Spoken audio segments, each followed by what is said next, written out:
It's Indigo here, coming to you with round 2 of season 6 for the 3v3 Grand Arena.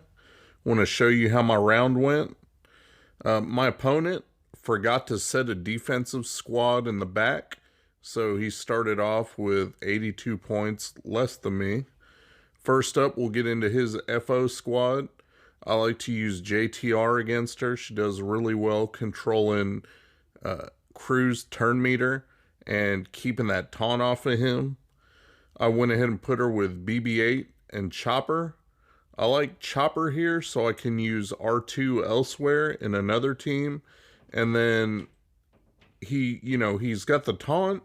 He also eats the buffs and gains turn meter from it. So it's pretty helpful. And he'll throw an assist here and there, throw out a few rocks, kind of do his thing. If you've seen any of my other videos, you've seen this typical matchup before. I like to try to take out Executioner or the other weakest one, leave the Kylo twins, and then work on Crew, and then save Xylo for last. So, took out Executioner, going to work on Crew now. His protection's gone. It's a matter of doing enough damage to punch through before he regains it, from his Zeta lead. But it's not too difficult. You just got to pound away on him. Like I said, Chopper throws a few rocks here and there. And now it's down to just Xylo. And with him by himself, he's pretty stout, but not against this team where she can keep taking away the turn meter and ability blocking him, and that lets him not be able to do his outrage to gain protection back. He can't do the lash out that will give him his counterattack. He's pretty much just, stuck. So, yep, keep taking away his turn meter, going to work on him, done. 52 banners for that one. Next up, we've got the enemy bounty hunter squad with Bosk lead. He's got Dengar and Boba, which is a typical comp for this for 3v3. I like to go ahead and handle those with my own crew squad. Got Executioner there, got First Order Stormtrooper. Mine has the Zeta. That way he'll be able to, give advantage and call the assists. It's a really useful Zeta. I like it. So go to work on them, take out Boba so he can't cause any problems with, execute. And then start putting in work on Bosk. I like to keep him stunned with Crew's special ability. And then once he's stunned, you just go to town on him. Not much to say there, but just plug away. Knock him out with Executioner there.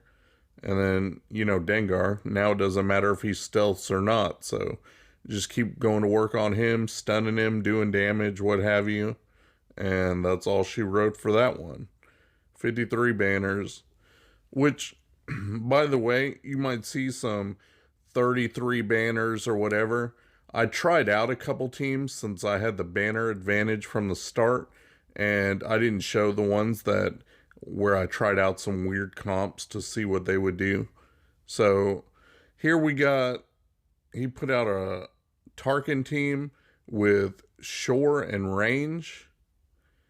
Not too sure what the idea was there, other than maybe shore would heal up and keep the focus off of range so that range could buff up, and then, Tarkin lead gives the extra speed, obviously, but you can take them out pretty easily with Rex Wampa. And then in 3v3, I use K2SO because he's a pretty decent tank and he doesn't really do a whole lot anywhere else. In a 3v3 comp, there's not a lot he can do, squads that he can fit in. So he makes a great little leftover tank since he'll taunt and he'll get some counters in. And he pretty much just serves his purpose, which is let's buy time until Wampa can power up and start getting the big hits. Keep Rex safe, keep Wampa safe. And so that's all he really is there for. You can see I got it down to just range now. It's just a matter of Wampa smacking him around. and K2O with the finishing blow, 51 banners, done with that. So here's where we are. I opened up the top territory to see what's back there.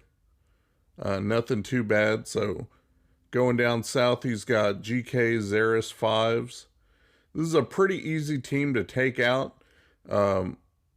With this strategy, using a Zeta lead, you just let the dots pile up, and then they'll either do enough damage on their own, or you can wait and get a culling blade in, and that'll take care of them.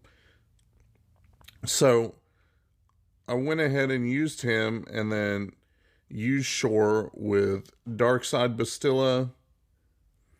The reason I used her, I normally use her in my Rev Encounter team, but I didn't figure that he would save Revan, because there's no way that he would have been able to punch through my own Revan, and he didn't put him up front.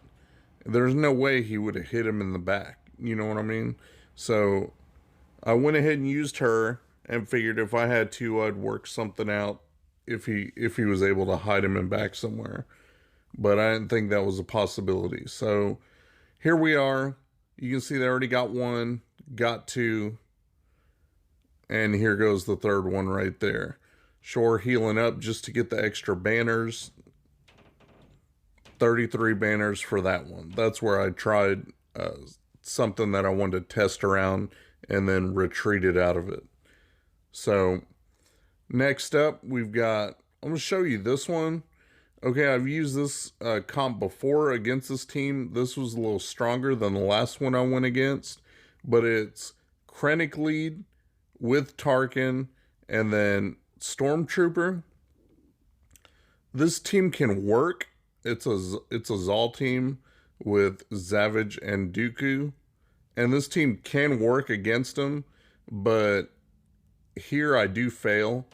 First off, because I didn't let it go long enough to build up Tarkin's AoE is what it came down to. But I had the banner advantage, so I had room to play around, and I really want to work on my, different counters. I don't want to use the same thing every time, because you never know when your opponent's going to throw something outside the box at you, and you got to be ready to be able to take out this team with something they may not expect. Like, if you ever watch Urza's, he uses weird shit like Lobot and Tuskens and Genosians and all that. It's like, most people don't even know what those characters do. You'd have to read the descriptions and everything. So here I try to use some of the ones that I normally use in other teams, put them together and see if I can knock this one out. Like I said, I had a banner advantage, so wasn't worried about going one and done on every single squad. So use Tarkin.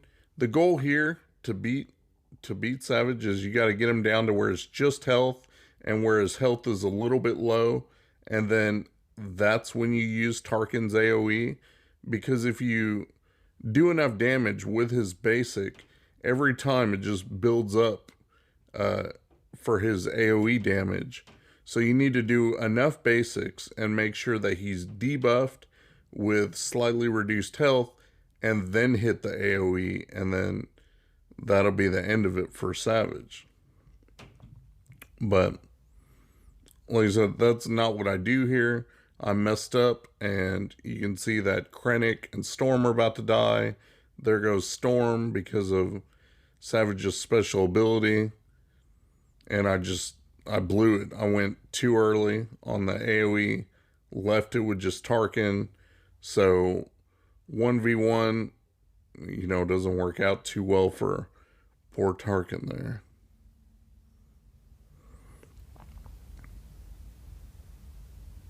Now you can see, even though he's the last one left, I got time on the clock, and my Tarkin does have the Zeta on him, so it makes him quite a bit tankier than he would be if you didn't have that.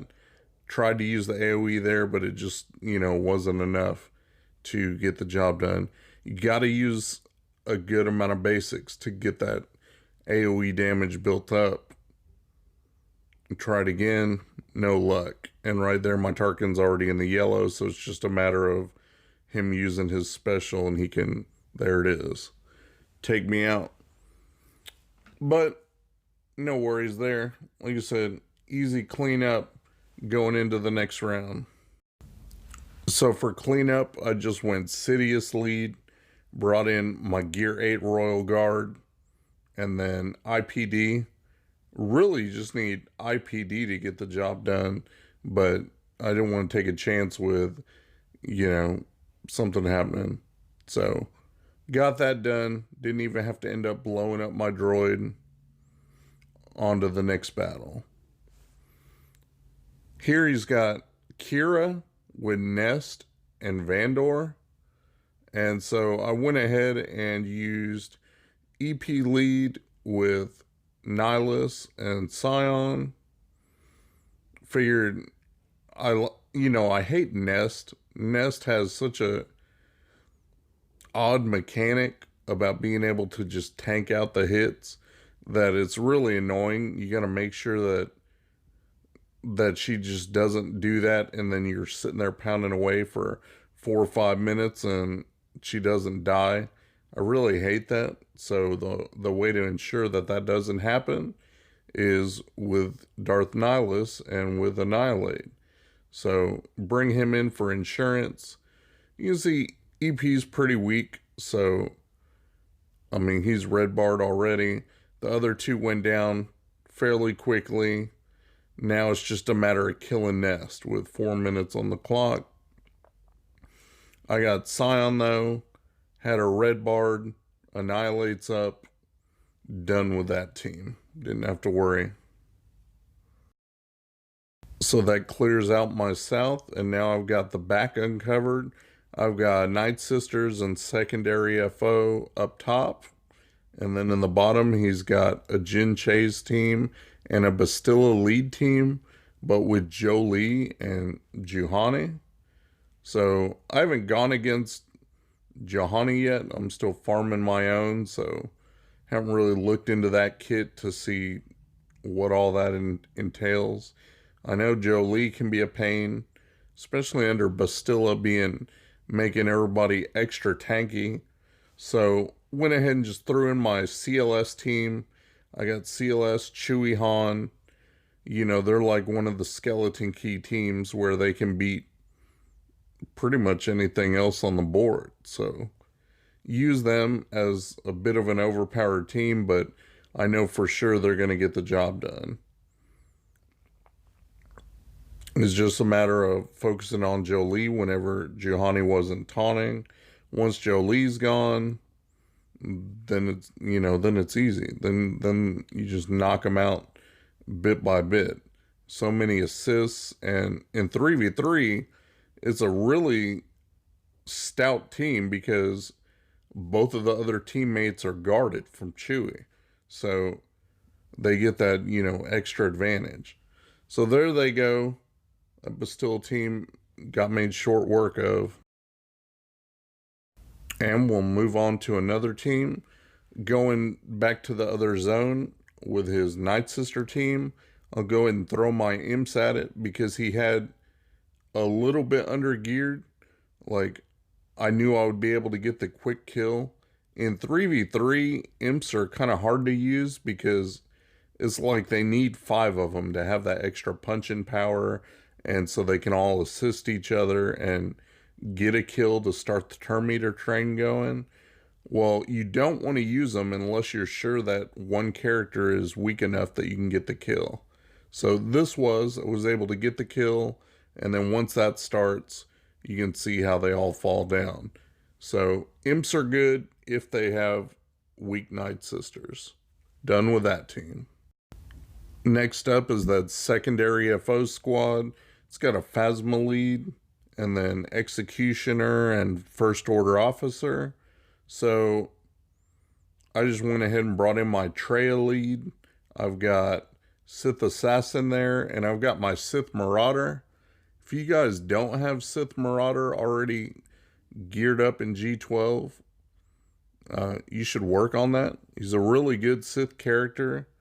I guess he's the login tune for this month, March. So maybe that means something. You guys should work on him. He's really good anyway. So work on his first order. There's nothing. I mean, I got Traya here, so this isn't like a guide on what you should use. You should be holding your Traya to use against a Revan team if your opponent has it. Otherwise, just throw your Traya with a couple Sith like I'm doing here, and you can take out pretty much whatever. It's an OP team, but you know, this is how it went down. So that's that. 52 banners for that one. Now we got the Jin Chase team. I went ahead with Cure Lead, Nest, and then L3. Just threw L3 in there as a tank that, you know, she provides some heals and keep the heat off Nest a little bit. Let Nest be able to kind of power up a little bit and be able to have some breathing room. So it's nice to have L3 as a tank. Jin Chase isn't too bad of a team to beat. There's multiple different squads you can use, but here's one. You know, if you don't use your Kira and Nest against a Bastilla team, this is how you can use it against this team. It works pretty well. You can see, of course, the whole goal is to get Jin out of the game so that way she won't revive anybody. So we're going to go to work on her. Hit her with Cure a little bit. Knock her out with Nest. Now it's Baze and Chirrut. Once it's down to them two, I mean, there's nothing they can really do to kill you. Except Chirrut can just heal and drag the battle out a little bit longer. But with Nest in there, that's pretty much game over for them. So there goes Baze. Now it's just Chirrut. Using specials, I don't even know what they do, but there goes Chirrut. You know, game over for that one. 53 banners. So, good enough there. Okay, here's my map at the end. I cleared his side, left me with 2172 to his 820. So, he's got his work cut out for him. Shout out to my buddy Mikayas. He runs a modding service. He'll go through, make sure you got the right squad compositions and the right mods on the right characters. Give your account a real nice tune-up. I'll put the link to his Discord in my description. Go ahead and check him out. Tell him Indigo sent you. Thanks for watching my video, guys. If you enjoyed the video, please give me a thumbs up, subscribe, share your comments down below, and hopefully you'll check out my other videos on my channel. Peace.